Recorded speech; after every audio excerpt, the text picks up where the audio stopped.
histórico del derecho social a nivel internacional. Para hablar sobre el proceso histórico del derecho social a nivel internacional, tenemos que hablar sobre la Revolución Industrial.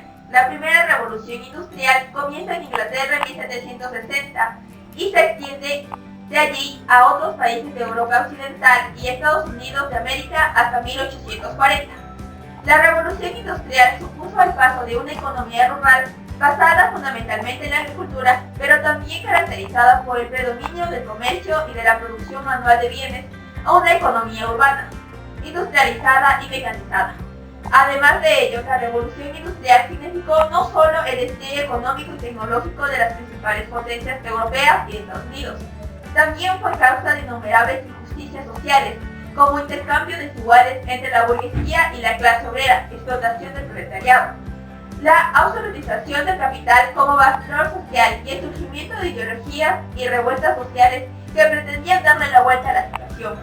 Surgen los estados sociales liberales, reformistas en el mundo anglosajón, Gran Bretaña, Nueva Zelanda y Australia, y sientan las nuevas bases de un modelo universal y socialdemócrata en los países escandinavos, Suecia, Noruega y Dinamarca. Un hecho importante para el derecho social es la Constitución de México de 1917. La Constitución de México de 1917 reviste una gran importancia histórica porque inauguró la era del constitucionalismo social y del trabajo en América Latina, o como también se ha dicho, la transición hacia el establecimiento de derechos constitucionales de segunda generación, es decir, derechos colectivos garantizados por el Estado, frente a la tradición liberal de establecer derechos individuales frente al Estado.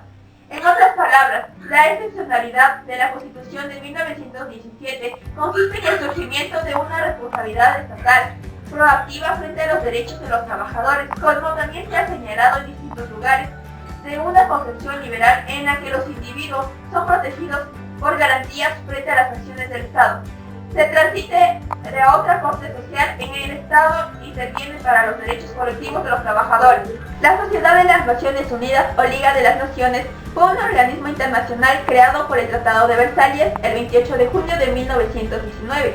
Se proponía establecer los países para la paz y reorganización de las relaciones internacionales una vez finalizada la Primera Guerra Mundial, aunque no se logró resolver el grave problema que se estaba planteando en esos años 20 y 30. Es importante porque fue la primera organización de este tipo en la historia y marca antecedentes para la ONU.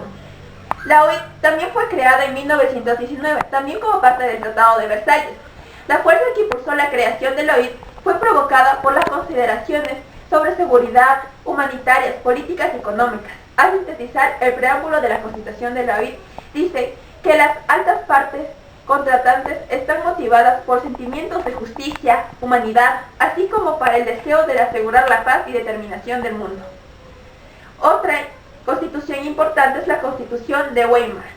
Para los países europeos y en México se había promulgado la Constitución de 1917, pues se rompe la idea de la igualdad social absoluta, tomando en consideración que para los efectos prácticos los trabajadores vivían en una situación económica inferior y deprimida. Este reconocimiento supone que el derecho social se redefina y establezca que la justicia se realiza únicamente en el caso que se establezca un tratado igual para situaciones iguales, pero desigual para los casos desiguales. Es así como tanto la Constitución de Weimar como la Organización Internacional del Trabajo en 1969 establecieron los principios de derecho social y reconocen los dominios del derecho de segunda generación o derechos económicos, sociales y culturales, ampliando el amparo de los derechos fundamentales que ya habían sido trazados en las leyes europeas a lo largo del siglo XIX.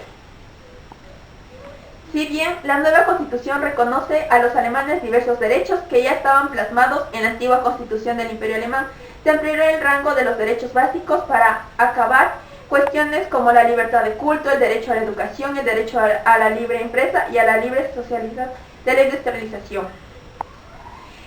Como para finalizar, cabe recalcar que el derecho social es muy importante y debemos de recordar estas épocas históricas y estos hechos que han marcado, porque quien no reconoce su historia está condenado a repetirla. Por eso es muy importante y crucial garantizar el cambio social para la paulatina construcción de una sociedad más justa, libre de fenómenos que empobrecen la sociedad de los individuos, como la discriminación, el racismo, el trabajo, el abuso, la falta de acceso a educación. Estos muy a menudo son tomados, sin embargo no son cumplidos.